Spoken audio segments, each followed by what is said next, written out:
Hi, welcome to another EpiGraphHub tutorial. In this tutorial, we're going to learn how to load data from a Google spreadsheet and create a simple visualization. Let's get down to it. So say you have some data on a spreadsheet such as this one.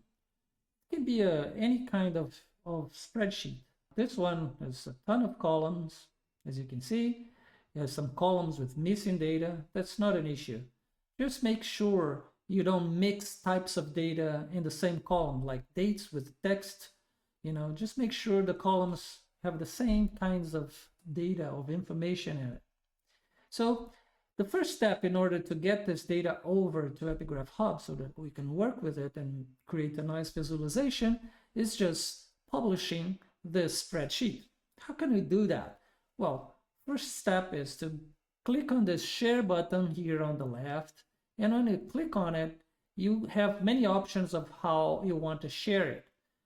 The option that you want is that anyone with a link, meaning a published spreadsheet, can view your data. You don't need any other access, just viewing. So anyone that gets this link by chance cannot change it, but can read from it. So once you do that, you can copy the link and you're ready to go. You click done and we can go back to EpiGraphHub to continue this tutorial.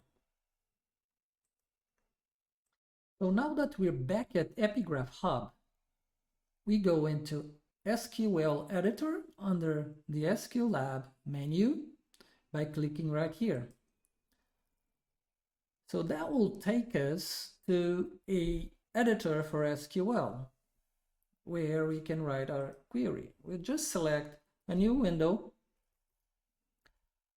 On the left, we click on Google Spreadsheets as database. You can leave the schema as you wish. So here, we're going to say select all from our spreadsheet. So we paste the link from our spreadsheet that we just created, and we can run this query.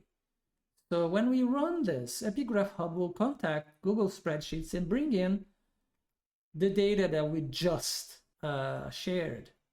You see, it's only showing 1,000 rows here. The spreadsheet has more than that, but it's good enough for us to have an idea if the data came in just fine as we expected. It's just for a verification.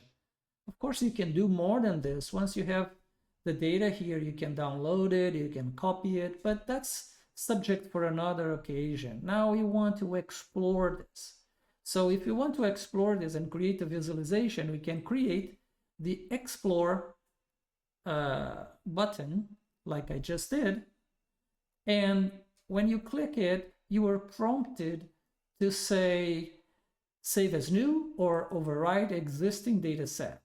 At this moment, we'll be creating a new data set, which we can name it anything we want. So let's name it our tutorial dataset, just for the sake of it. So we can then save and explore. So when we finally save it, we are brought onto this screen, which is the chart creation screen.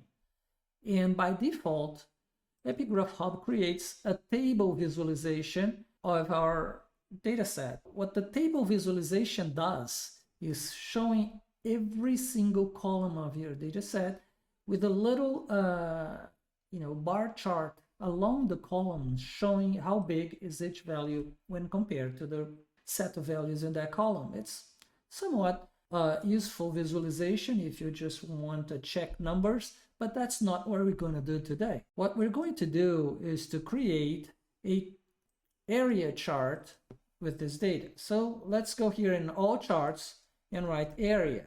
So we'll select area chart here and we'll start to explore our data.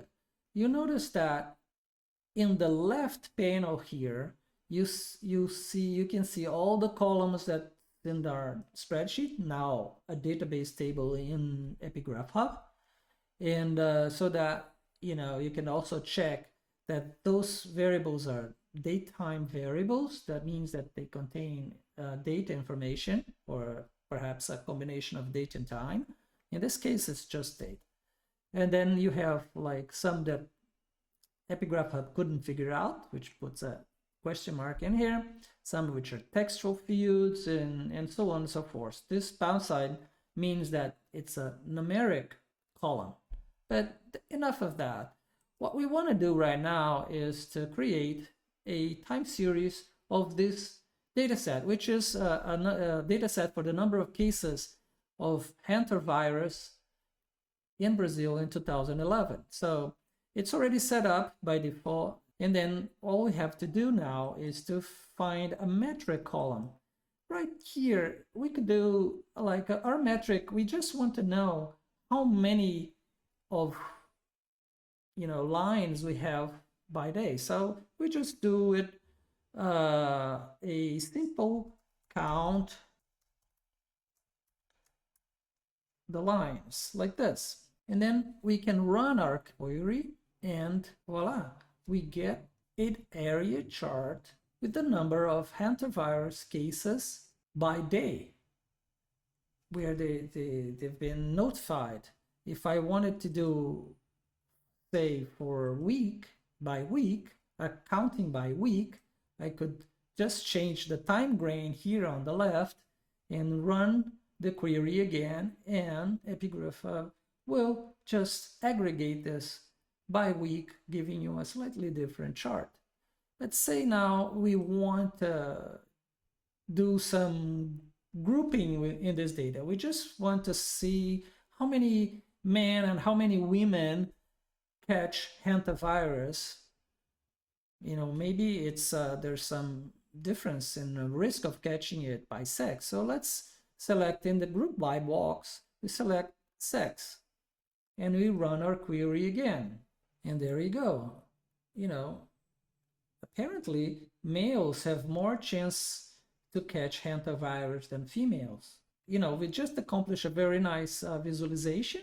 Here on the bottom, you see the data that goes into making this visualization, and we can rename it. So we can call it whatever we want, hantavirus.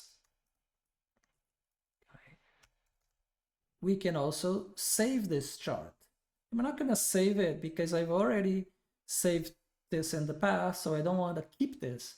So whenever you create a chart, you can create many charts, and you decide which ones you want to keep it for good, and they will end up in the charts list.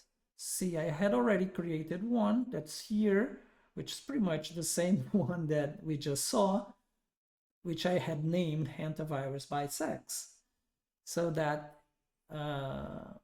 is completely preserved. And the one that we just did just disappeared into oblivion because we didn't save it. With this, we can conclude this tutorial. I hope you learned something, and I hope you can put it to good use to analyze your own data sets. Thanks, and see you on the next one.